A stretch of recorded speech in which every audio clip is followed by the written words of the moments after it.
தெலங்கானா மாநிலம் கம்மம் மாவட்டத்தில் பள்ளிப்பாடு என்கூர் என்ற இடத்தில் ஓடை நீரில் லாரியுடன் ஓட்டுநர் நீரில் அடித்துச் செல்லப்பட்டார். இது பற்றிய மேலும் விவரங்களை நமது செய்தியாளர் ஜெயக்குமார் தருகிறார். ஜெயக்குமார், கூடுதல் விவரங்களை சொல்லலாம். மேந்தா புயலின் காரணமாக ஆந்திரா, தெலங்கானா முழுவதும் கனமழை பெய்தது. இதனால் பல இடத்தில் ஆறுகள் மற்றும் ஓடைகளில் நீர் நிரம்பி வழிகிறது. பல இடங்களில் சாலைகள் துண்டிக்கப்பட்டுள்ள நிலையில் போலீசார் அந்த பகுதிகளில் போக்குவரத்தை நிறுத்தியுள்ளனர். இந்நிலையில் தெலங்கானா மாநிலம் கம்மம் மாவட்டத்தில் உள்ள கோனிஜர்லா மண்டலத்தில் உள்ள அஞ்சனாபுரம் கிராமத்தின் வழியாக செல்லும் நிம்மா ஆற்று ஓடையில் பாலத்திற்கு மேல் வெள்ள நீர் ஆர்ப்பரித்து சென்று வருகிறது.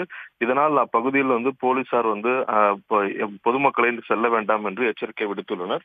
இந்த நிலையில் அவ்வழியாக சென்ற ஒரு லாரி டிரைவர் தனது வாகனம் பெரிய வாகனம் ஒன்றும் ஆகாது என்று பொதுமக்கள் கூறியும் அலட்சியமாக ஓட்டி சென்றார்.